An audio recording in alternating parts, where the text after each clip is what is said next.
I hope you all have been lifting weights because it's about to get heavy. Yeah. Welcome everyone to Half a Clue movie review, week 2 of Key-November. That is Kino November. Trigger warning for the movie we're going to be discussing. We're going to be talking about Gregg Araki's Mysterious Skin. Trigger warning for a lot of traumatic shit. It is a movie about surviving sexual abuse, and it does not shy away from having some pretty heavy content. So if that's something you don't want to hear discussed, don't listen to this review, and definitely don't watch the movie. But yeah, hi everyone. How are we all doing? I'm all right. Recovering, I think. Yeah, I'm better this morning. It's I don't know, okay, I guess. This was a rough one. So Yeah, for seriously though, trigger warning, emphasis on that. Emphasis on the trigger warning. Do not listen to this if you think this will bother you. I don't think we're even monetized on like YouTube yet, but this would definitely get demonetized. I think even just talking about this one. Yeah. So it's my movie week pick for Key-November. That is Kino November. And I picked the Mysterious. I always want to give it a the. I don't know why you do Because that. it sounds better as the Mysterious Skin. I think But it Mysterious also Skin makes no sounds better. sense if you say the mysterious skin. Why? I don't know. The name, I don't know where the name's comes from in the movie anyways. It seems out of place almost. It's an interesting title. Yeah, I think it's it an might- interesting title, but it just seems out of place for like the movie. It doesn't seem like it fits in with any of the I concepts. think it's a within the film. combination of both of the main characters. Yeah. Mysterious, alluding to Bryan with his whole like alien conspiracy thing, and Skin, like meaning like prostitute for Joseph Gordon-Levitt's character. I kind of think that's what it means. Okay. Yeah, I took it as like, like Brian's, his interpretation, at least at first, on how he, remembers things. It was like Mysterious. mysterious, yes, and it was, and their skin. You see the alien hand and stuff. Yeah. Okay, so why'd you pick this film, Blake? Yeah, why? Why? Why'd you do this to us? Because it's Kino. It is. This is a really, as heavy as it is, and because this is a rough watch. Like, this is not something you could just pop in at any time and watch. It's a really, really rough watch, but it's incredible. It's an incredible movie. I saw it for the first time when I was like 15 with some friends, and I really, really enjoyed it. And I thought it was super powerful. And I've watched it a couple of times since with people that are just trying to see really good movies. And I think it's incredible. It's well made. It's a powerful story. It should be told. It's Kino. That's why it's my pick. This is I think it's my first Gregg Araki film, but I've heard so much about him, specifically from you. But I've seen in the other the film community, he seems to come up a lot. So I've wanted to look into his works before. So this was definitely a tough, rough introduction to it. But I do agree, though. I think it's a very important film. But, Yeah, Gregg Araki, he's a really important director from the 90s, 2000s. He did quite a few indie movies, including what just got a Criterion release, Totally Fucked Up, as part of his Teenage Apocalypse trilogy. That's like an ultra low budget, or no budget movie that you can tell was shot on $10. But he creates a lot of visual stimuli, even with nothing. There's one shot I remember particularly. I'm talking about Totally Fucked Up, where they're in a parking garage or something, and it's just how he frames the wall, because the wall's painted kind of weird, and just he's able to get those symmetrical, super interesting shots, and he's using a fucking really low end camera in that movie, but it still just it's damn. He knows what he's doing. He knows how to create images for sure. Oh yeah, his shot composition, in this film at least, It's incredible. was amazing. Yeah, it's it really seemed like he was going all out, and a lot of the shots that he did were very creative. And how much did this movie cost to make? $3 million? It was $3 million. $3 million, which is really low. Yeah. It does not look like a $3 million movie. It looks No, it does not. significantly, more expensive. Yeah, shout out to his DP, Steve Gaynor, who also worked on Donnie Darko and Bully, Super, and a bunch of other stuff. Good for him. I mean, I think he really, the imagery is obviously so important in this, and the way it's shot is really critical to the storytelling and to the feeling of it. Yeah, he's a super important director. I'm also really curious to watch with you guys. I've never seen it. His stoner comedy, Smiley Face, which is kind of weird because he has like all these really like deep, devastating indie movies, and then he just also directed like a stoner comedy. It's very bizarre. I think John Krasinski's in it. It's called Smiley Face. Interesting. Like That's not who I would pre-fame- expect to be in a Like Gregg Araki film. Like pre-frame John Krasinski, or like I think I don't know. like was it before or Actually. after he like started with The Office? I want to say he was in The Office at the time. Okay. But I could be totally wrong about that. Yeah, it's weird, right? He's got a really weird range. And he hasn't made a movie in a long time. He's done a lot of TV lately. He like seems to show up and direct TV episodes quite a bit. He directed a Episode of Dahmer, most episode of recently. Dahmer, an episode of Riverdale, 13 Reasons Why, Heathers. He directed 2 episodes of that. So he's active, but He hasn't made a feature film since like I think 2011, I believe. it seems like it. Maybe- 2014. Kaboom, right? Was that his last movie? Oh, wait. I think maybe 2015. Here Now. I think that seems to be his last one. But yeah, with 13 that's a Reasons short. Why Oh, I and see. Heathers, he's definitely still dabbling in the really dark kind of fucked up space of movies. Yeah, like Yeah. dark coming of age, right? Yeah. That's pretty similar. That's kind of just his vibe. Like I'm going to get the Criterion for his trilogy pretty soon and we can watch that. It's yeah. Interested. So Ronald, you're the history nerd. History us up. All right, so a little quick background. So today we're discussing Gregg Araki's 2004 dreamlike adaptation of Mysterious Skin, a novel by Scott Haim. Haim? I think it's Heim. Haim, yeah. Scott Haim was born and raised in a small farming town in Kansas, where he drew much inspiration for this novel, following Araki's teenage apocalypse trilogy and shot on a tiny budget of $3 million over the course of 3 weeks, which is bananas, the fact that they got this all done in 3 weeks. Yeah, that's wild. Mysterious Skin made about $2 million back, so it really struggled, and I think that has a lot to do with the fact that it was unrated, thanks to the NPAA rating the film NC-17, which the studio tried to appeal, but without success. Featuring young Gordon Levitt, this film was released without a rating, despite its highly sensitive and mature content. It got tons of critical appeal, which was great for the time, but money-wise, not much back. During the production, much care and consideration was taken to shield the child actors from the intense sexual nature of many of their scenes. That's a good thing. Yeah, But no, thank that's God. important to look into. And if you've watched like the bonus features, there is they show you how they accomplished it. They actually had a lot of shots with like a dummy that they made to replicate the kids. Yeah. Like specifically the one where he like puts his head on him. That's like not a real kid. That's like a body Yeah. double. I figured as that's much. good. I was viscerally disgusted. It makes you- yeah. During that part, I was like, dude, like even if they're trying to tell a good story, like if they're actually like, because I didn't know that at the time. It's like if they're actually like doing this with the kids, like that's still abuse. There on those was a child lot of actors. care Yeah. put into making sure the kids had no idea. Yeah. The so- content. Despite its controversy, Mysterious Skin is critically acclaimed and received nominations and awards around the world. It's poignant, visceral, and unflinching. You might even call it Kino. That's what Roger Ebert said in his review. Yeah. He said, this movie's finna Kino. All right, so you guys want to get into the overview and the plot here? Yep.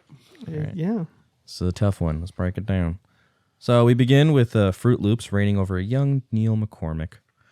Already kind of really setting that really dreamlike atmosphere, kind of really draws you into like the weirdness of it because he's like in a complete white like backspace, And then it immediately cuts to a young Bryan Lackey who's in a closet with a bloody nose. So we are immediately introduced to both young boys. Yeah. And we see he's his mom comes home, gives him a bath, and his dad gives him shit for wanting to quit baseball, which was like, yeah, father of the year, this guy.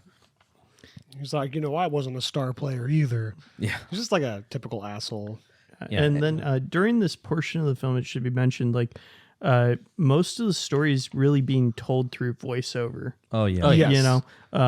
Which I think was a good creative choice, both because it, you see how shadowy their memories might be about these situations, right? Because they're looking at it the perspective of being adults. And then also, like we were talking about, you're able to kind of shield the kids a little bit more about the concepts that are being discussed. Yeah. Also, I think that this movie, we call it dreamlike, But to me, it feels like the whole movie, and not just the kid stuff, but it feels like hazy memory. Like, when are they giving these voiceovers? Because it seems like they're a lot older. They're not like even the age they are at the end of the movies. Like, it just feels like this is being told years and years later, which I really like. Yeah. Bryan begins experiencing nightmares, getting bloody noses, and passing out and wetting the bed.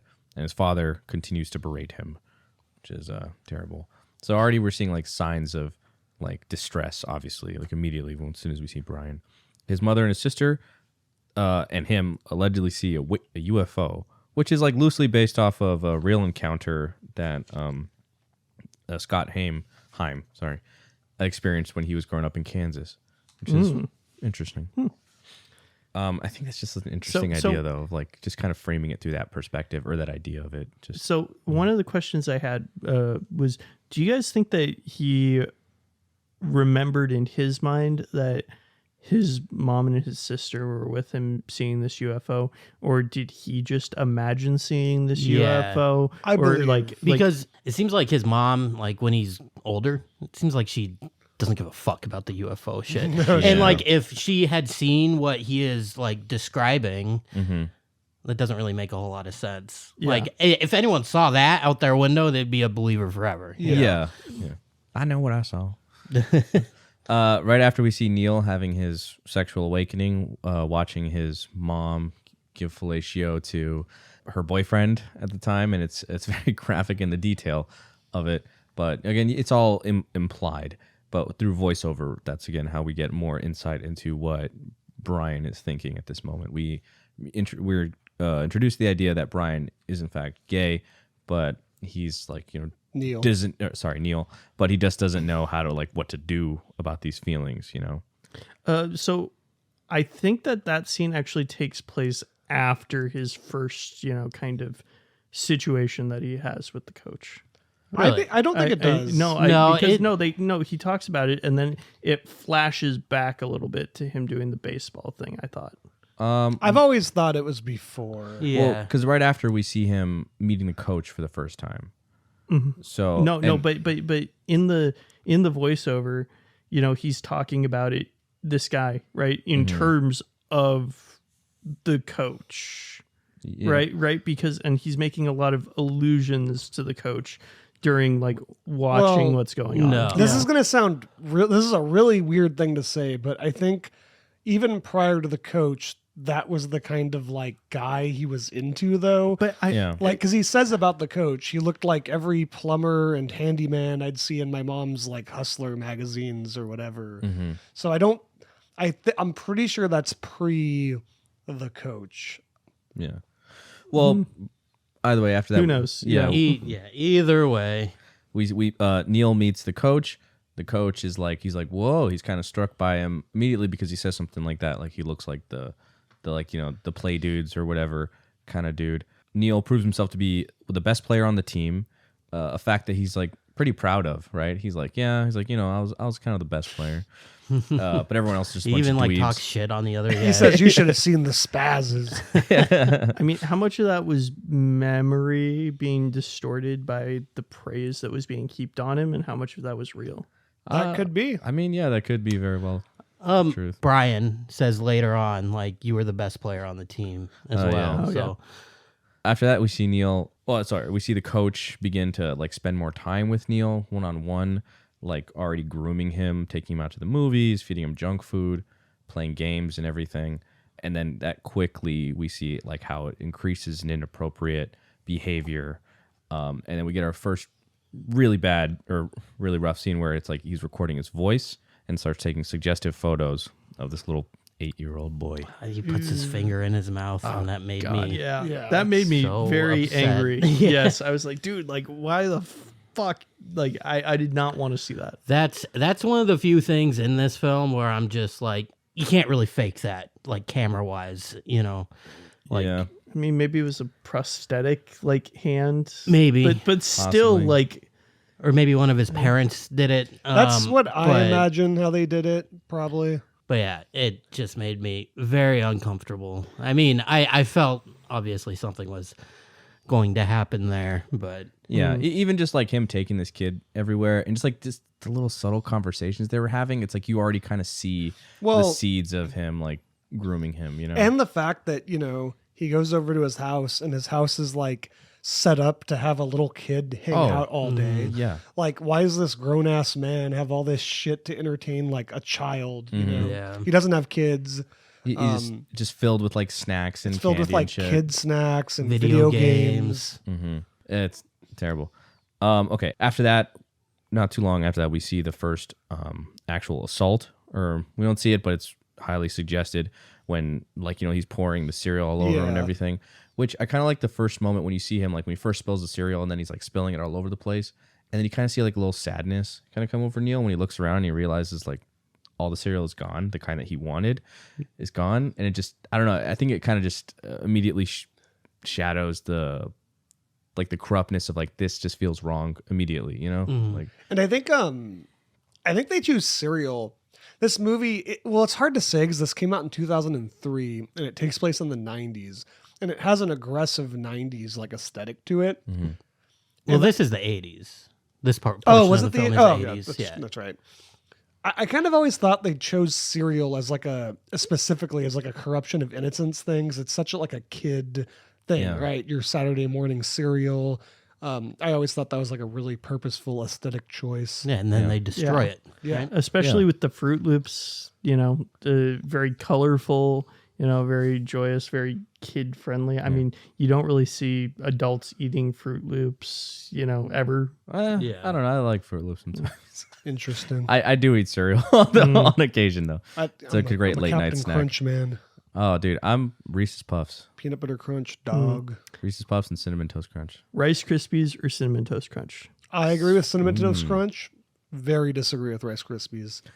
Got to put a little sugar in there. Yeah. Rice Krispies suck. I don't eat cereal ever.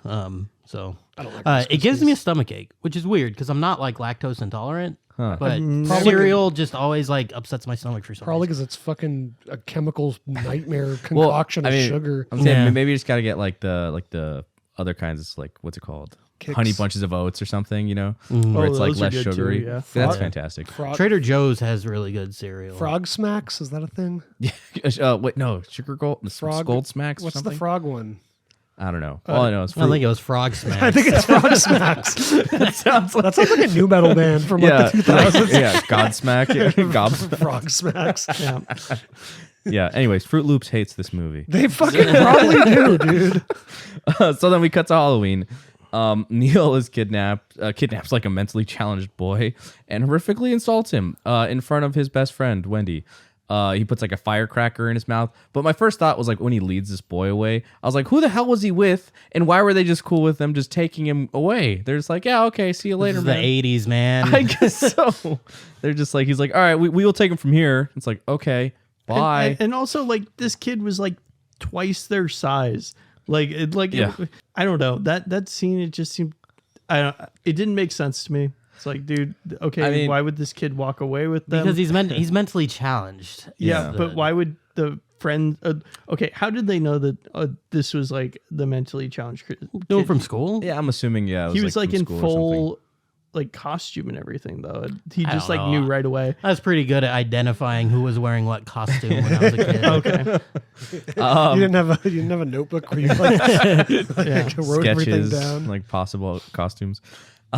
So and then we see Neil like performing like sexual acts on him after like physically assaulting him, and I think that's also very important because it does kind of show what happens a lot with abuse victims, especially like, you know, children and everything, where they kind of he kind of justified it to himself, which is obviously very important for Neil's character, that this was okay for him. So then him like performing this on another kid, I think, is him trying to reinforce the fact that, hey, it's okay, like don't worry, like it happens, like it's not a big deal. Yeah, man. what he says is like, it'll make you feel better. Yeah. Which Yeah. is like what was like fucking ingrained in him. Yeah. You know?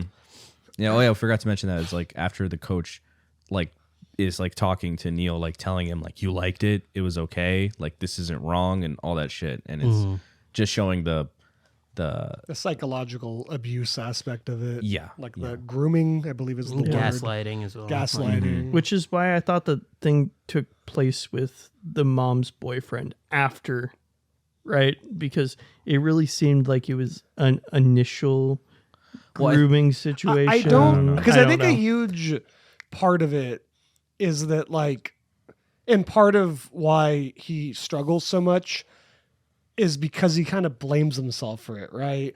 Because he was attracted to the coach. It wasn't like, it's the difference between him and Bryan. So that's why I'm almost adamant that the first scene of Neil takes place pre-coach. Yeah, and also he states that the reason his mom put him into baseball was so that, she could spend time with Her that dates. her boyfriend. her boyfriends. which is a big thing too, is all the parents of both these kids. And- Absent parentees. yeah. And I like that they... I don't think Bryan is not nearly as much. Maybe his dad, but his mom was His mom was the there. shit. His mom was one of the best characters in the I movie. fucking love his mom. She's great, but even then, And her sweaters. yeah, but even then we see her like on the night that it rains and everything, that she's out at work, so she's not there. So it's like she's absentee, unfortunately, just because she has to work constantly. Out of circumstance. Yeah, exactly, and it's a real reality. It's rough. And Elizabeth Shue plays the mom, obviously. I really like her character, too, because it's like, she's a bad mom, but it doesn't seem like She's it's her loving. fault. She's loving. She's right? a loving Like, mom. it's like, I bet you she comes from a rough home, too. Like, you can kind of tell. She's a single mom, and I'm assuming how she ended up in that situation, like you're saying. Yeah, was she probably had some Dad's kind of really rough clearly not around. issues, Yeah. At the same time, while everything's happening with Neil, Bryan is getting bullied, and he's being overcome with fear. This is after his trauma that we find later, and as he's wandering and lost, he gets picked up again by the coach, but we don't know it yet exactly. We kind of see an alien. Yeah, it's his mind. That he's scene an is alien. that shot is horrifying of the coach walking up. And Silhouetted, it's like, yeah. and You it's like can't see. it's silhouetted, and sometimes depending on the scene, he either looks like an alien or like the coach. It's such that whole sequence, by the way, with Bryan getting bullied by all the kids in the Halloween costumes. It's so scary and oppressive. Yeah. Is this a horror movie, Miles? It is a horrifying movie. That's for sure. I think we can all agree on that. And I will say, with Bryan, because he lost his glasses, you're kind of seeing through his eyes, right? Yeah. Yeah. Being unable to see. And the same thing, we'll get to it, when they talk about what really happened in the future, you realize, hey, he was able to kind of block some of this stuff out, maybe because he couldn't really see what was going on. Hopefully, I hope. At least Yeah. maybe on Halloween. Yeah. But yeah, it was definitely those seeds had already been set in his mind, I think, where he was already just trying to black out the trauma. Yeah. So then we jump to the future where we see a young teenage Bryan religiously watching TV shows about alien abductions, and then we are introduced to Evelyn, who's the girl who lives not too far away, but 30 she's miles, I think. yeah, and she's recounting her story of an alien abduction, and he starts really Chloe seeing O'Brien. parallels. Yeah, she's fantastic. She pops up in a lot of stuff. And we see Neil and his friends. They're kind of him and Wendy and Eric, and they're driving around, kind of just being young punks, which is having fun. Bunch of hooligans. They almost get murdered Well, by a oh, yeah. homophobic dude. Yeah. The thing is, you actually see him and Wendy once before, a year or two prior to when we see Bryan, Yes, right? which is And when he's starting his career that he gets into, That's one way to put it. I mean, yeah. What are you writing his LinkedIn page? Young entrepreneur.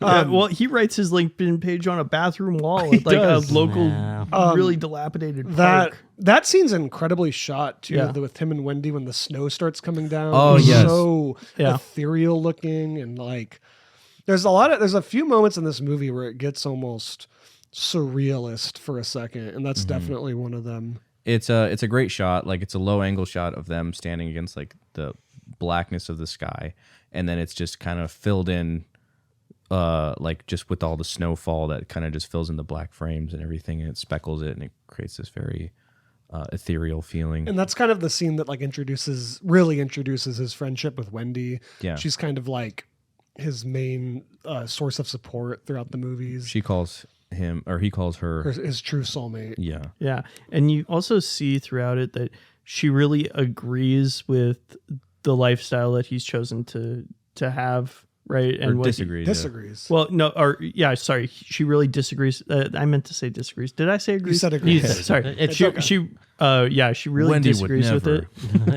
but she's accepting of it. Like she accepts him for Yes. who he is. I think- At the same yeah. time, well, like being like, hey, this probably isn't a good idea. You shouldn't be doing this. Which is especially with the jump to conclusions guy. Yeah. Which that comes. That was right before this scene. Yeah, that was it was before. right before. Oh, my bad. I forgot to write that. But yeah, we see him have his first like sexual encounter with For money. For money with the jump to conclusions dude from Office Space. I can't remember his name.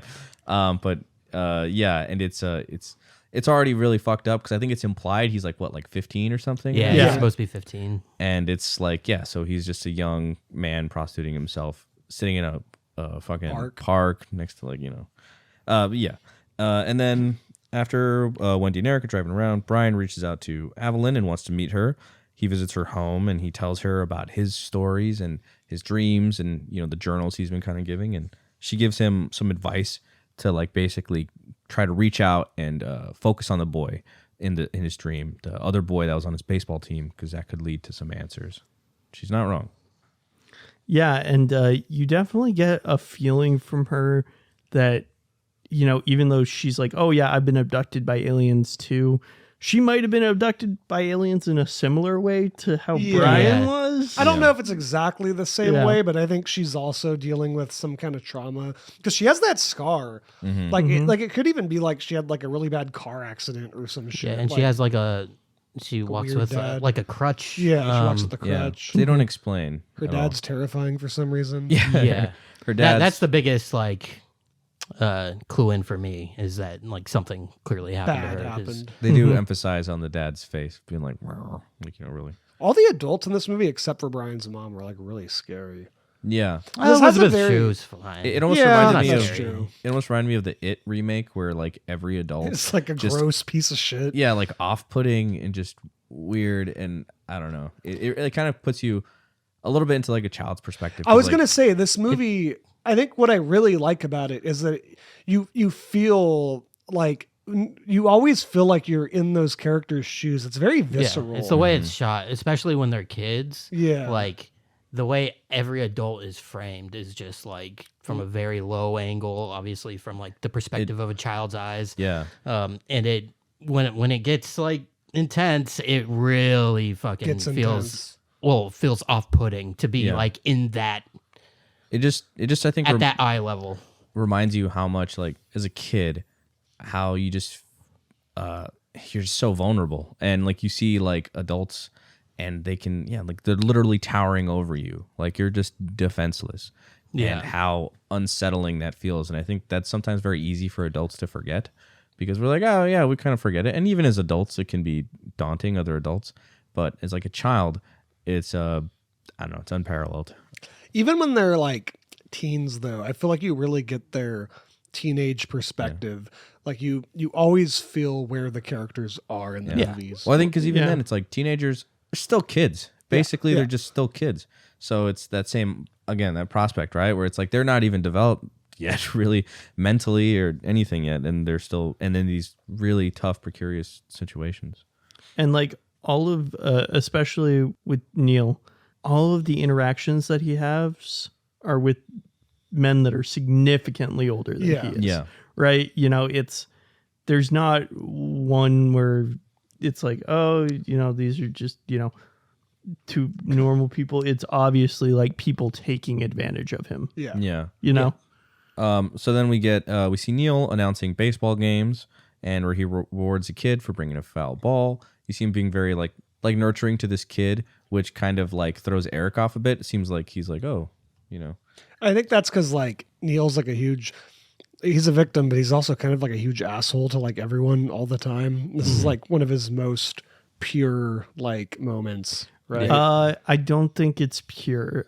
I read it, I might have read it differently, but I read it as, hey, victims of trauma, not necessarily visiting that trauma onto others, but he learned from his baseball coach, hey, this is, how you act to children. You're nice, you play with them. And maybe he's emulating that to a certain extent with this kid and probably with other kids. I don't think that he does anything with them untoward, but I think he's definitely drawing some of that personality towards them from his coach. It could be. It's hard to say, right? Yeah. I mean, I kind of felt a little bit of that too, but I was like, it's hard to say.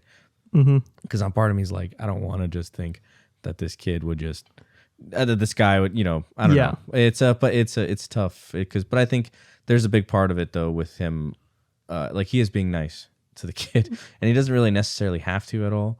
And I guess maybe just, I'm hoping too that that's not where his mind is or anything, but I want a little bit of like, yeah. I think he's just being nice to the kid. I think it's like I choose to believe that because I just want a little bit of like, hope. Hope and I think there's hope in this movie. yes, there definitely is. Yeah, specifically at the end for sure. Okay, so Eric and Neil get drunk.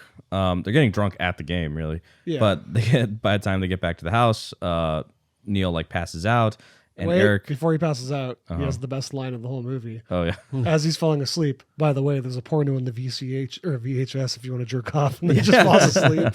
What a homie. He gives his friend weed. There's a porno for him. He's setting him up, bro. It's And just courteous. also, like before that, I guess we forgot to mention, he made out with both Wendy and with God, I'm blanking on his Eric? name. And with Eric. He Yes, just said they it don't in have him. he doesn't have boundaries with anyone. Yeah, he Yeah. doesn't really That's- see like sex as being like He doesn't anything other than no. like it's like It and really even kind of like shows how much. he's even like forfeit. the way he like cuddles up with his mom is kind of weird. Like Yeah. he doesn't have any boundaries. That's a huge part of his character. So once Neil's passed out, Eric discovers the photo and the tape recordings of Neil and his coach from when he was a kid, and he links it together. And he obviously, I think, really begins to really understand Neil more and the trauma that he went through. or not necessarily understand, but kind of he's able to start insinuating things about Neil, Yeah. and like where he came from and what caused stuff. Also, we see Bryan hunting down Neil, and he goes to the archives and he finds the photos of the baseball teams and everything. So we see him doing his little investigative thing. We go to Neil, who's working as an announcer again. He's getting blown by one of the. I don't know. Was he work there? One of his Possibly. Johns. Yeah, maybe. I don't know. When we see Bryan visiting Evelyn again, this time she shows him a mutilated cow, and as Bryan is putting his hand inside the cow, that triggers a flash for Bryan, and he passes out. It's obviously like a super triggering moment for him that we don't know the horrifying implications of until much later. Yeah. Also she like breaks the photo and tells him to Yeah. go look for. She finds Neil's name. Yeah, and it's also around this point where Neil basically, they're 18 at this point, right? Neil reveals that he is basically fucked everybody in the county, like everybody that he could at this. And a lot of times and he's unprotected, too. and he's fed up with it, and he wants to move somewhere else. Yeah, which is very important because this is also taking place during the AIDS pandemic that was happening. So it's an extremely sketchy time to be in that line of work as a gay man and doing it unprotected. So obviously everyone's like, very concerned for him. They're like, please take care of yourself. Maybe find a different job, buddy. But, it's a rough time. And then we kind of see that at the bus station, right? Yeah. Oh, yeah. Oh, yeah. He He gets crabs. Yeah, where he just like goes into the bathroom and he just pulls down his pants in front of Eric and's like, "Look at my dick, it hurts." And Yeah. he's like, "Oh, you have crabs," and it's like, and then his mom just walks in, and it's like, "Oh, That was a little weird. I was like, why did you just walk into the bathroom? and she says something about her boy being all grown up, like just after. I don't know about that. No, she did. She did. No, she says that. I don't think it's For the insinuated- reason you're saying. Yeah, his pants are already up and everything. I think she's just I saying think it she's like just saying like my boy's leaving out of town. yeah, 'cause Okay. he's on his way to New York. Yeah. Sorry, I thought it was something more sinister No, and no, weird. no. Yeah, because like previously, like they like you said, they were awfully like weirdly like I said that close with each personally. other. Oh yeah, But sorry. no, I don't think it was like that. That was an Okay. original thought by me. Sorry. Yeah. Okay. So then, Neil moves to New York to hang out with Wendy again. They're living together. And then right then is when Bryan finds his way to Neil's home and where he meets. Unfortunate timing. Yeah. Record scratch. He's already gone. Him and Eric become fast friends, which is one of my favorite relationships. Yeah, Yes. I love that. Yeah. I aspect love of this their movie. little friendship in this when it shows them hanging out at school. And they're just such like polar opposites. Like they don't look like they'd be friends, right? No. But I like that they are, and that's such a nice little moment. Eric's like one of the MVPs of this movie. Yeah, dude. Apparently- he's great. Eric is based like off of the writer. I've already forgot his name. Sorry. Corey, Steven? not Corey. Scott Heim. Scott Heim. Yeah, in terms of like how he would like Corey Cunningham. I was gonna say Corey Heim. no Scott Heim. Corey Cunningham. He was like a kind of like a punk kid Pain. who had like who got bullied a lot Yeah. for the music and the styles he liked to dress and everything. So I think he put a lot of himself into Eric, and he's like my favorite character in this just because He's great. He's the best friend I think that either of them could have in those moments, and then helping unite them at the end. He's just very accepting of everybody. Yeah.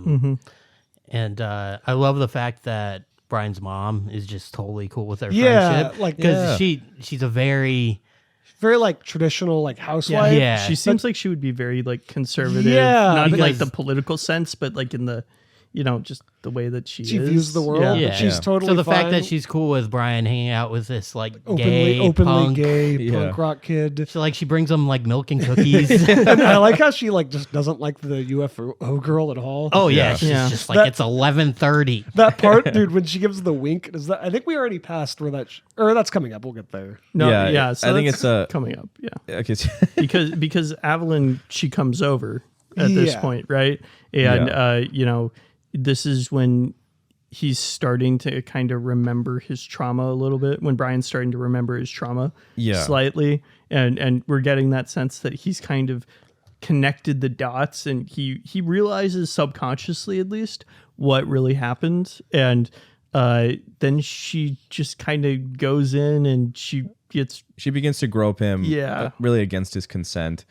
He's like telling her like, no, please don't, I don't want this, don't do this.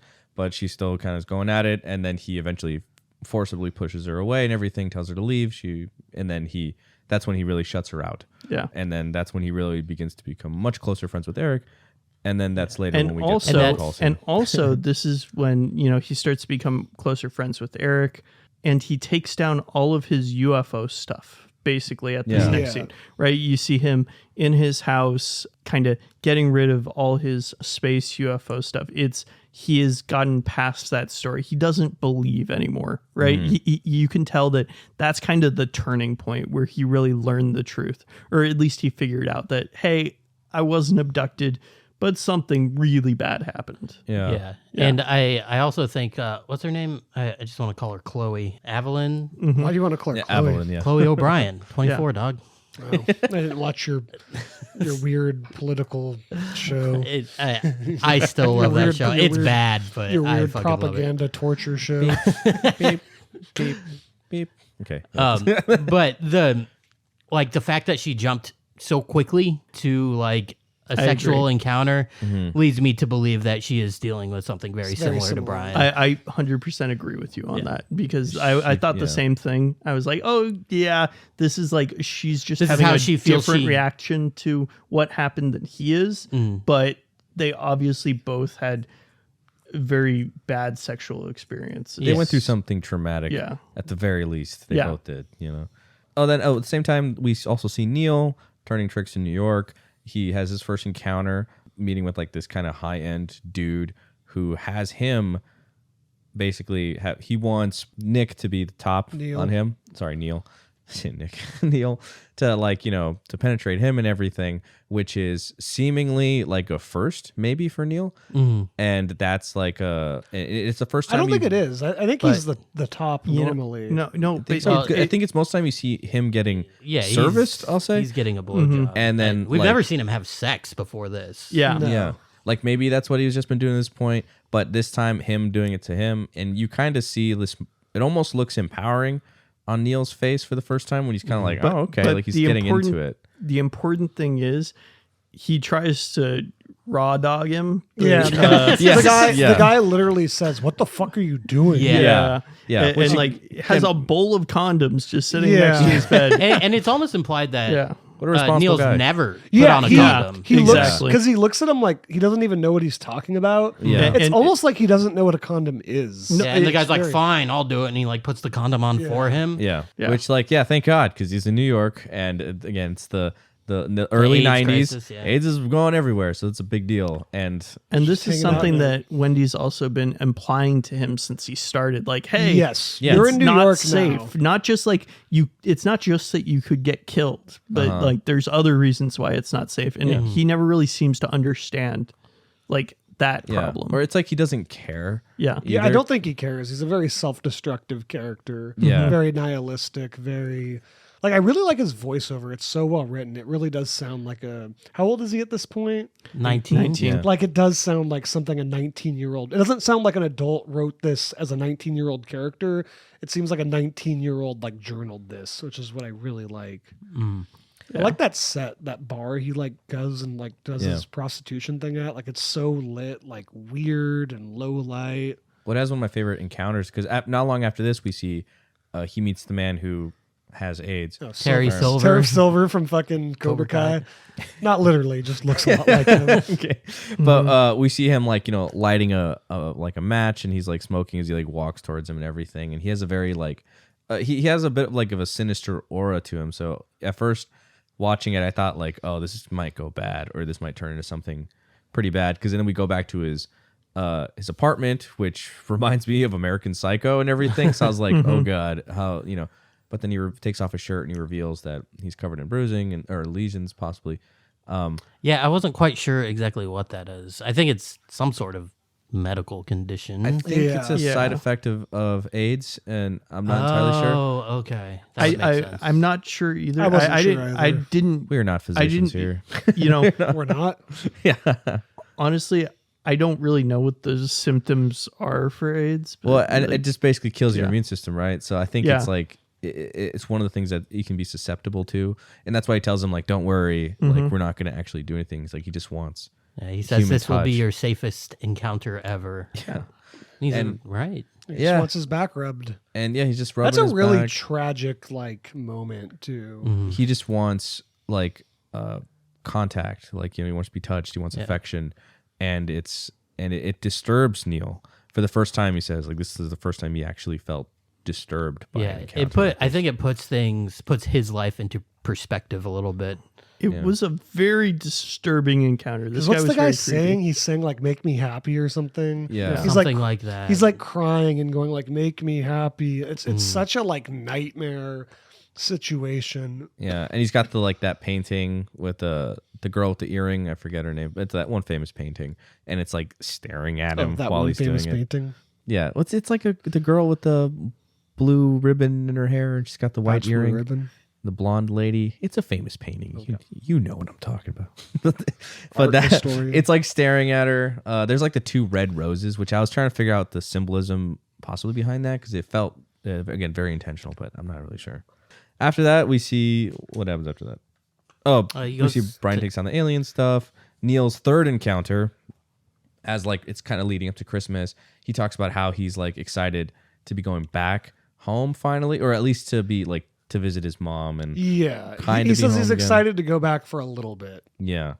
And right before he leaves, he gets picked up by one last guy. Well, it's important that like he gets a job and he's supposed to Yeah. be going down like the straight yeah. and narrow path. Yeah, because he now, gets like a job at like a Subway type Oh restaurant. yes. called subs. Subs, and it's like from the pestering of Wendy. Wendy's like, "Hey, got you a job. Like, this is, you really need to change your life, bud. Mm-hmm. And yeah, so he does it. I feel like he's already decided at that point, Yeah. right? Because she says it, and it seems like she feels like it's going to be an uphill battle, but he's like, "Yeah, I'm ready." Like, let's, Yeah. like just immediately. Yeah, he's down. Yeah. He tries it out. He doesn't seem too happy about it, but I mean, who's happy working at Subway? Let's be honest. Yeah.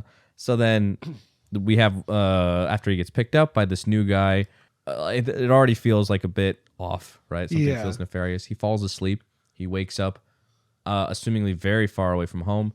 I think they make a emphasis. It's like Brighton Beach. Brighton Beach. You know New York a little bit.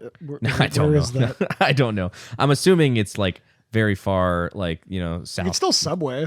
I don't know if a place is called Brighton Beach in New York. I'm assuming that it's the furthest away you can be from an actual beach. Yeah, yeah, like just in a really bad neighborhood. But either way, it feels like it's a while. So like it feels like he's the furthest away from home. Maybe he's been or something like that. Okay. Yeah. It's like at the southern tip of Brooklyn. Oh, okay. So, and I'm assuming he's in Manhattan. So, yeah, he's not even on the same island or anything. Yeah, it's a pretty long ways away. And then we see Neil's vicious encounter with this guy who brutally assaults him. It's the hardest scene in the movie to watch. Yeah, it's up there for sure. Because you see that Neil, like, he had his limitations. Yeah. He didn't want to be a bottom ever. He was like, no, we aren't doing that. Like, I've got my limits. Like, yeah, either way, he's trying to establish some kind of like what do you call it? Boundary, and this guy clearly does not give a fuck about that, and just breaks into the bathroom. I don't think we have to get into great detail. No, but I'm just saying, like, that one scene that's though, so crazy with the the butter knife or whatever. Yeah. And he undoes the bathroom lock. It's it terrifying. has like a latch lock, and he's able to like slip a knife in and flip it open so he could get in. And I remember I turned to you when that was happening. You just went, Jesus fucking Christ. It's Yeah. horrifying. It's awful. It is. It's such a horrifying scene. It's scary. It's one of the hardest scenes I've ever had to watch. Yeah, it is. It's brutal. Film. And he just gets graphically like assaulted. You can tell, like, it's bad. And then he just wakes up on the sidewalk. Just bloody right outside building. of the house Yeah, or like- apartment. Like, Yeah. the guy just doesn't give a He fuck. just dumps him on the ground. Basically just leaves him for dead. And then he makes his way back home. He breaks down and everything. And I think, at this point, he's probably like, maybe a change. Something has to really go differently. But then he goes back home to his home in Kansas. And he sees his mom. And that's when Neil and Eric and Bryan all come together.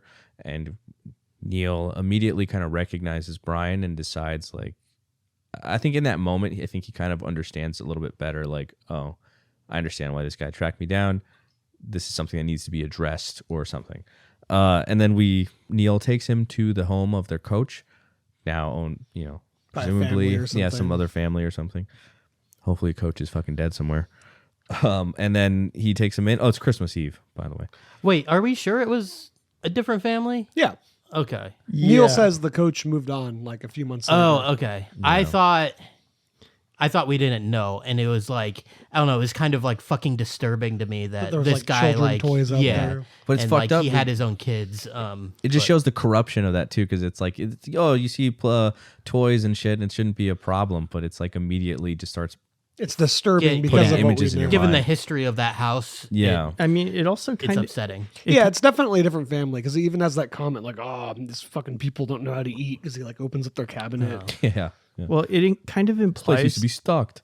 it kind of implies something about this coach too, that like potentially he might just come in under a false name one summer to a place, coach That's what I thought. a youth baseball team, and then dip out at the end. And like, how many other places has he done this to? That's exactly what I thought. Yeah. Like that was the kind of the feeling that I got from that situation. And it was like Neil just, didn't understand. He didn't really get at this point, like, what had happened to him. He didn't understand the trauma that he had experienced because he had kind of dealt with it in a very negative way. And then we get probably the most crucial scene, and one of the hardest scenes in this movie, which is filled with incredibly hard scenes. But Neil really walking Bryan through What actually happened. what really happened, step by step. And he even like stops and asks Bryan if he wants to continue, and Bryan insists because he wants to face it, or he wants to at least fully process it, maybe probably for the first time ever. And it's like, and it's rough. Yeah. It's rough because it goes into detail. And It goes I into think the graphic most detail. amazing thing about this scene is that it's so excellently able to convey that Bryan understands what's like where they're going and why they're going here. Like he knows, but he doesn't know, and it's more so he wants to like know the details now at this point. I feel like it's implied he knows because he doesn't even seem surprised by any of this. It's just, it's like, like you said, it's him walking him through the events. And it almost seems like a funeral, the way that it's doing it, where they're like laying something to rest, you know? Yeah. Right. It's, I think, like saying it out loud, like brings it to life, or really kind of manifests it into like a reality, and accepting it that it really happened. It's the first step for both of these characters, right? To be able to move on with their lives. Like it is a funeral. That's a really good way to put it. Good job, Miles. That was a excellent point. Miles made an apt point for once. You make Gold apt star. points a Great lot. You points, make great Miles. points. Okay, so then after Neil really kind of breaks it down, and Bryan begins to break down emotionally and everything as this is happening, in one of like, it's a very harrowing scene where it's like you really kind of seeing the effect really crashing in on both of them, Yeah. and then we get the choir singing as like not the choir, Christmas carolers. the carolers, and like one of the best, I think, uses of like relief of tension in a film that like I've seen, where it was just like it's incredibly tense and uncomfortable, and like I feel it on my face and my body. It's just like incredibly tense, and then as the choir begins to relief, you feel that the lightness kind of really take over, and you see for everybody else, and it's like so cathartic. So- Like, I don't know. And the fact that they're just embraced on that couch. Yeah. So having the choir come in or come to the door also does another thing for that scene, because it's right as Bryan is starting to break down in tears very loudly, and it kind of makes him have to be quiet, and it makes him, instead of loud crying, it's like he's still it's still trapped inside there. So you see that there's still the underlying trauma. He's not able to let it all out, right? He's still going to have to live with this past this point, right? This is not complete catharsis, right? It's the beginning of the road to recovery. Yeah, it's the first, like I said, it's the first step they're taking to being able to move on as people. And I remember I was like in that scene is like I was terrified that it was the family coming home. Yeah, me too. yeah. And I was like, oh God, like this, again, incredibly intense personal moment is going to be like, where they have to run away and like break out, or like, how this could just turn so bad. And then again, that catharsis, that feeling of like relief when it's like, okay, they're just carolers. I like what you said too, where you're like, thank God. Yeah. And it is like this nice, great little touch too, of like the mellow singing over this incredibly intimate moment between these two characters. It's such a like genius way to end your movie. And that fucking last shot when the camera is just panning up and up and up, And they're just Again, in it just darkness. blacks them out. Yeah. Or blacks out everything around except for them. on that couch. Yeah. And we get Neil's Closing voiceover. monologue. Yeah. Which I don't remember exactly what he says. He says something like, I wish we could just turn into angels and disappear into the night, or something like that. But like, yeah, basically they have to continue living with it. And then he says something before that to Bryan, something like, it happened or something. I wish that it didn't, but it did.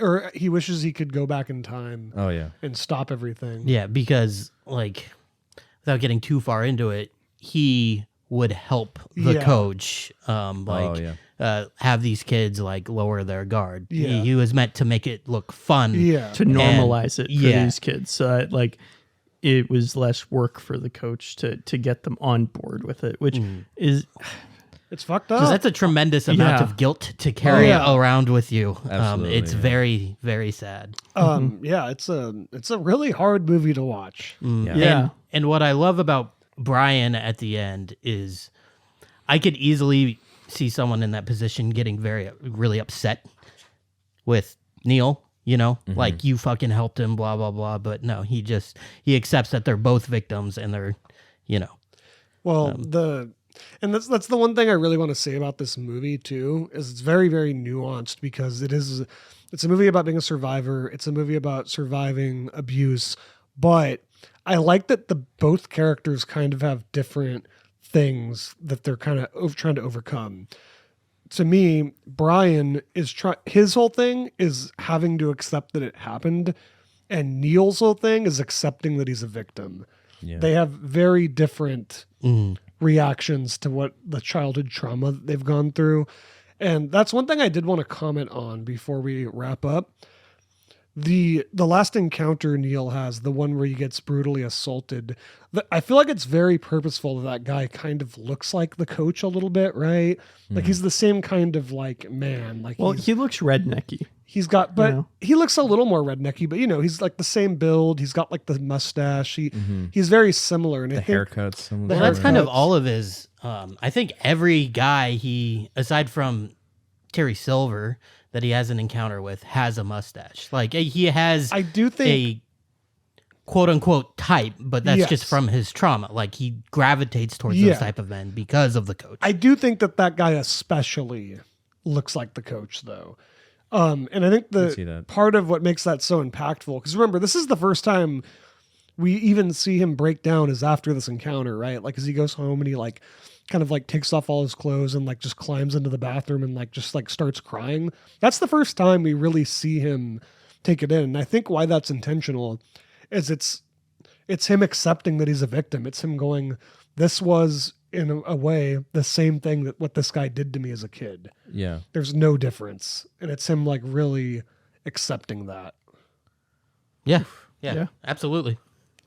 And, before they kind of, I want to say about this scene also, before they kind of revealed that it was a new family living there, and they were walking through the backyard and you see all the kids' toys strewn out. It's like, you kind of like think to yourself for a second, oh my, does this motherfucker have kids? No, not does he have kids, but has he just been continuing to do this whole time and nobody pays attention? Does everybody just keep on ignoring this?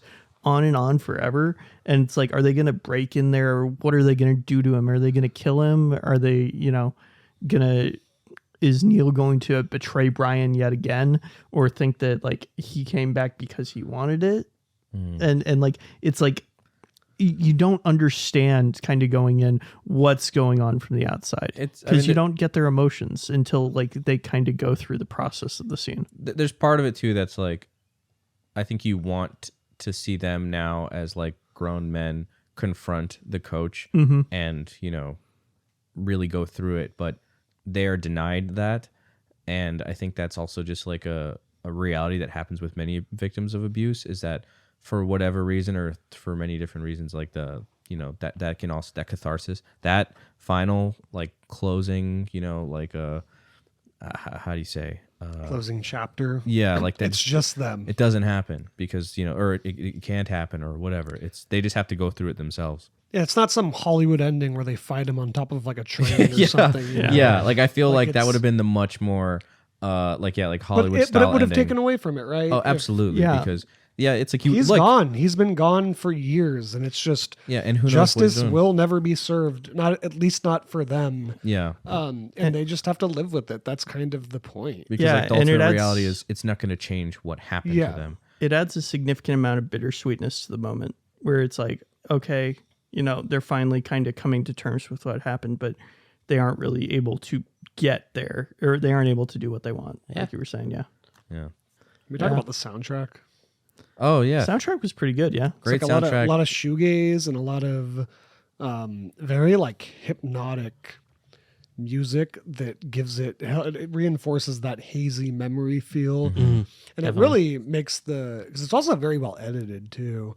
It's it's just a really well made movie. It's so well constructed from a technical level, writing level, acting. It's Kino, man. It is Kino. Is it Kino, guys? Whatever that means. Sure. Sure. It's a good movie. I think that it's an artsy movie, definitely. Oh, it's definitely an art house it film. really fits into that. Like when I think of Kino, it makes me think of like very artistic films, somewhat surrealist films. like Mouse Hunt. Yeah. That sounds Kino. Yeah, sure. Yeah, Mouse Hunt's very Kino. Yeah. No, but like going through this month, I think it's interesting because we're exploring some films that we might not ever otherwise watch right now. I think with this one, I don't know if we would have brought this up if we hadn't been doing it for Kino month. I mean, this one eventually we probably would have talked about yeah, it. it's Blake had mentioned to it, mentioned to me this movie before, but I was always very hesitant to watch me it. too. fair. Me too. And I was like, I don't know, man. That sounds so miserable. Like, I don't know if I want to, be in that space, even if it is just a movie. Still, it puts you in that headspace, and that's fucking rough. I think what I like about it is that I choose to think that it's hopeful at the end, which is what makes me, Yeah. Be able to have watched this a couple times. Yeah. I don't think I will ever watch this again. I think it is ingrained in my brain forever. But I am happy I watched it, and I think it's. Go ahead. I think it's an important film for a lot of people to watch. Yeah. Yeah, this is definitely not on my rewatch list. It's a great movie. I thought it was a spectacular film, but I never want to have to experience that again. I like what you said yesterday, Jason, when we were walking back. You were just like, that was awful. I think it was important, though. Just the way you worded that, but I think it was important. I think it was. It's interesting because, like, I know they tried getting this movie banned in Australia. There's like Australia has like a surprising amount of like I don't know how you say like moral watchdogs that really try to like bat down a lot of films. And this one, they were insisting that this movie would show pedophiles like how to groom kids or something. And the filmmakers' response is basically like if anything, the possible hope is like of pedophiles that are probably gonna do pedophile shit regardless, is that like this would show more of the consequences of what they're trying to do or something. Also, this shows parents what to look out for. Yeah, exactly. Yeah, it shows parents, and then it's like it again, and then victims who I think could benefit a lot. I mean, obviously everybody's different.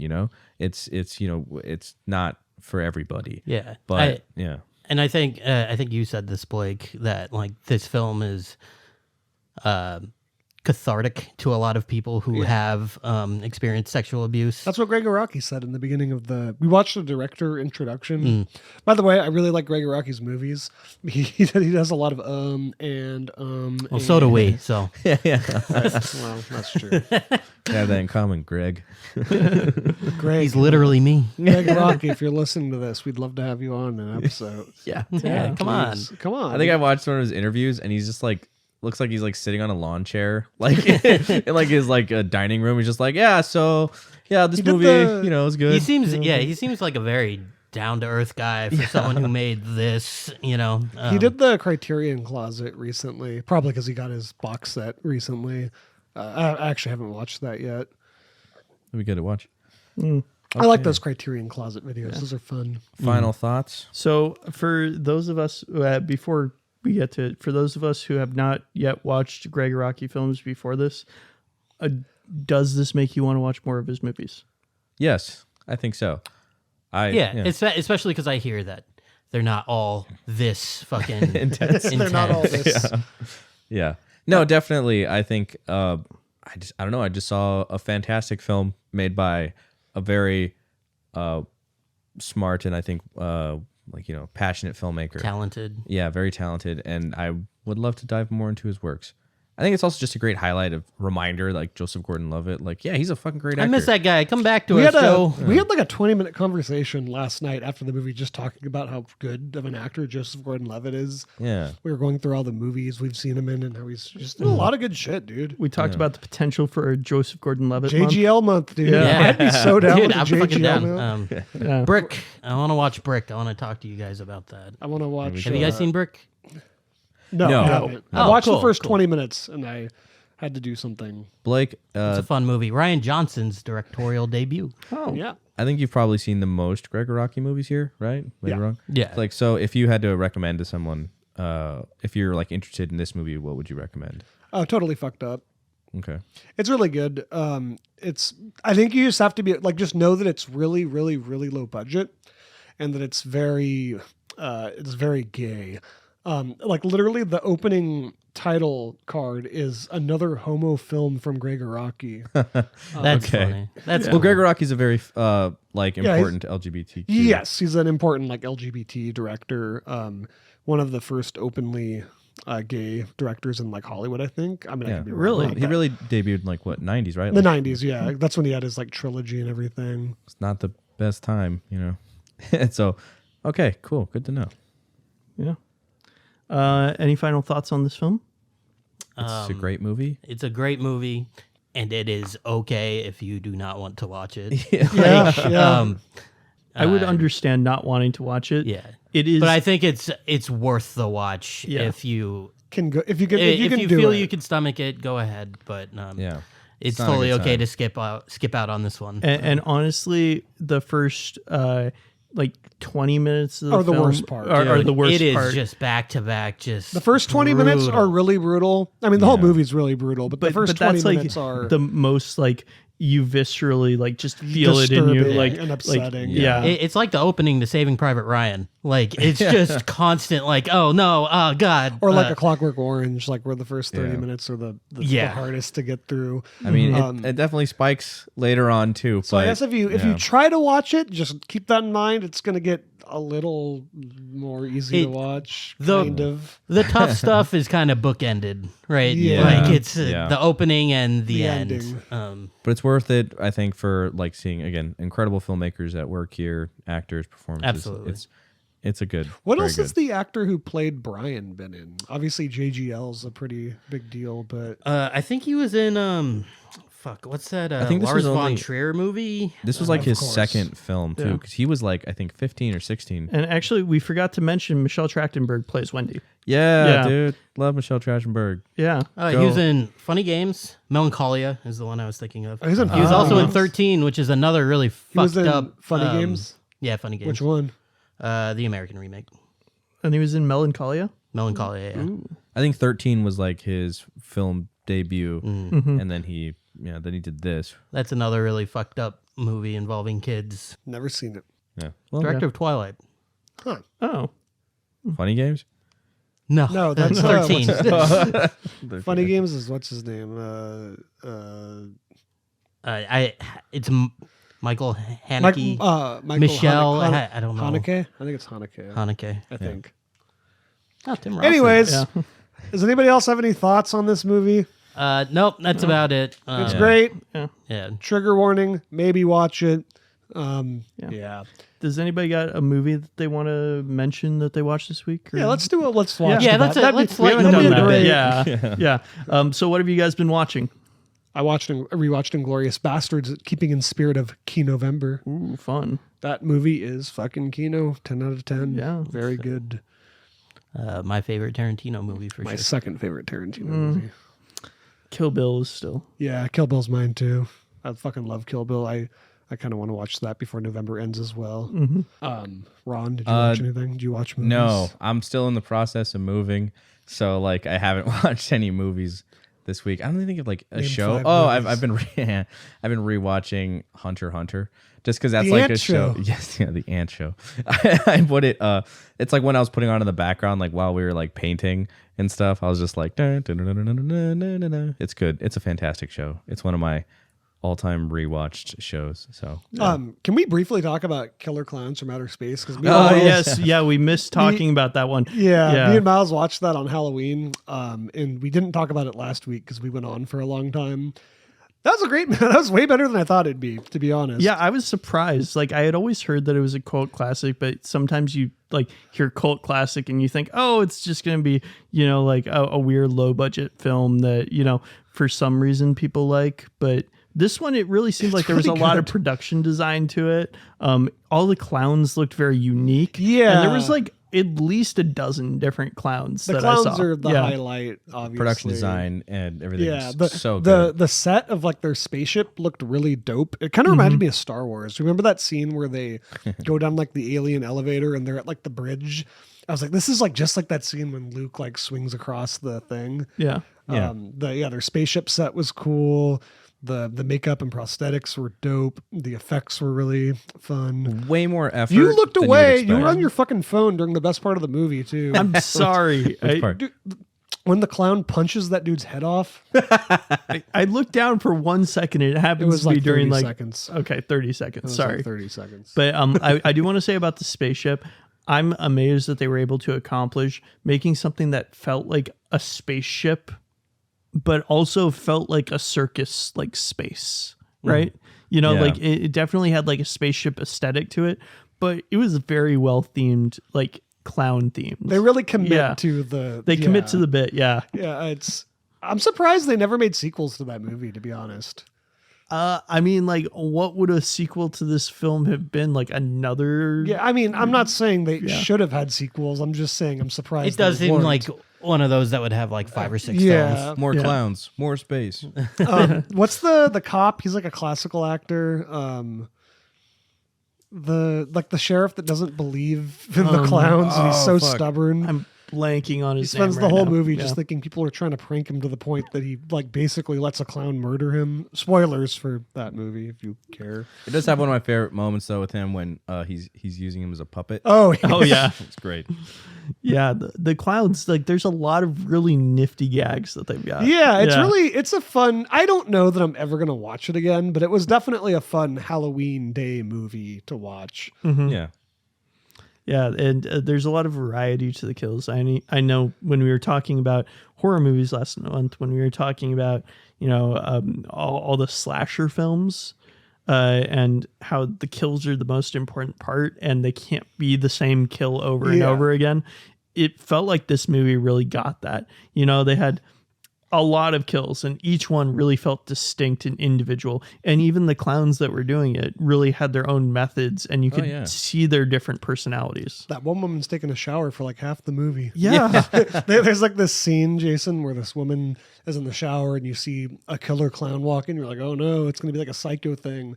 Except for we keep cutting back to it for like the entire second act. I'm like, this woman's been showering for the whole night. As you see characters like driving around and like doing all this other stuff, so it's like maybe was the time diluted? What's going on? Yeah.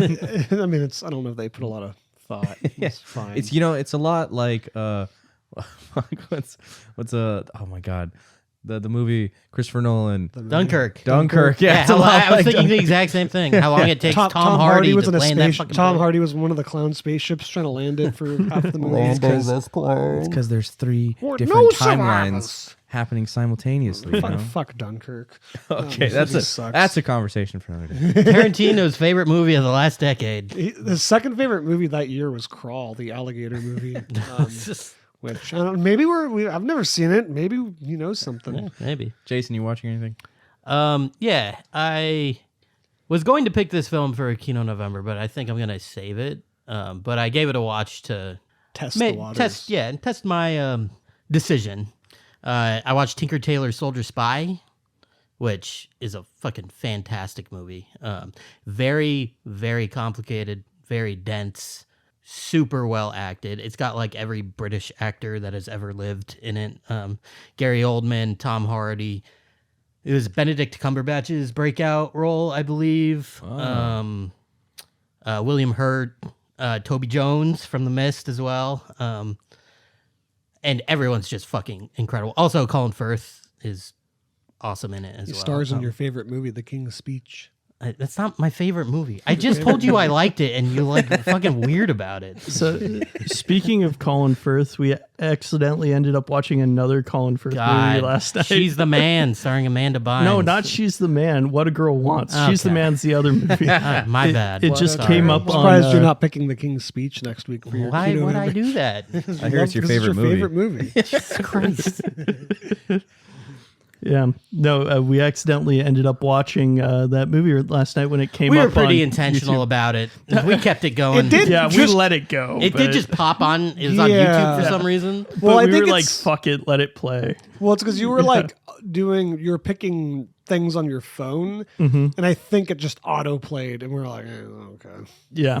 whatever. I didn't pay attention to it at all. I don't know what happened in that movie. I don't know. Yeah. I showed up at the end when you guys were done pretty much watching the movie. All I know final is that dance scene. every like 15 minutes there was another dance scene. It's like the whole movie really Dude. seemed like it was just progressions to get to the next dance scene. So is that And, going to like- be your Kino pick next year? And it's like, No. man, I hate that movie. I'm sorry. It's awful. It's just awful. What are you doing, Colin Firth? You're better than that. I mean, this was a long time ago. yeah, I mean, I think he was pretty big at that point. And I mean, feel this, like, this movie box office pretty well, I'm pretty sure. Amanda Bynes was all the rage back in the day. Really picking all the Kino miles. I know. I love trash movies for some reason. That's okay, I do love too. watching movies that I do don't too. enjoy. We should have a trash yeah. movie month. We will. We yeah. will. We're talking about The Substitute 2. Hell yeah, Yes. dude. We'll have to talk about Hell The yeah. Substitute 2. There's plenty of garbage I would love to discuss. So, wrapping things up, it's Jason's pick next or Ron's Ron's. pick? Ron. Sold. Mine. Ronald, what will your pick be for Key-November?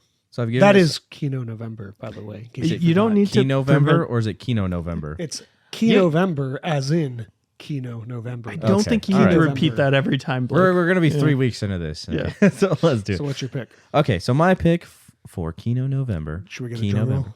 Yeah. It's Master and Commander Journey to the Far Side of the World. Hell yeah. I seen it. fucking love this movie. And I'm very excited to talk about it, or at least to watch it with you guys. How long I'm is it? actually super excited because I saw this when it came out. And 2003. yeah. How long and is Around the same time as Mysterious Skin. Not much in common, though, story-wise. Yeah, I wonder I've if never Gregg seen Araki this likes movie. this movie. But You've It never is. seen it? no, and I did not realize until Ron mentioned it that it was actually like a good movie. I was like, oh, that's just a movie that happened. Like I haven't heard anything about it. So It's- this is like a blind. That's my favorite movie. pick. That's my yeah. favorite pick is a movie I haven't thought about. In a I've long never Yeah. seen time. it. It's very underrated, I think. And then, I don't know, maybe we'll watch it. Maybe we'll disagree on whether it should or shouldn't be in this list. But I think it's great.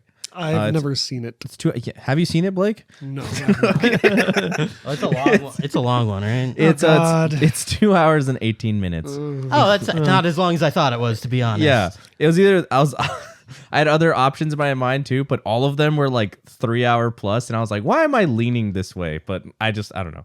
So here we are. We're picking this one. Okay. Well, Sounds good. I have to watch a 2 hour and 18-minute movie. Oh, God forbid. I think after this, you can watch whatever the fuck Blake you want us complains to about any movie that's over 90 minutes. You know what's funny too is I hate that I do that now because when I was younger, I remember always going like, "Oh, who cares? Fuck it, cinema." Like I loved The Irishman. I loved all these 3 hour plus movies. But now I don't know what it is, but I see like 2 hours. I'm like, hire an editor, you hippie. Like It's because you don't like taking more than 3 bathroom breaks during the film. Yeah, you do that.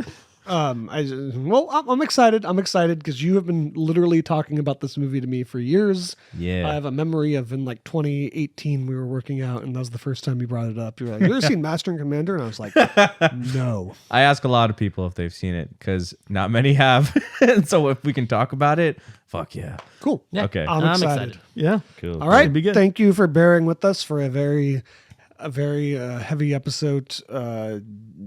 Maybe watch this movie, maybe don't. It's up to you. Yeah.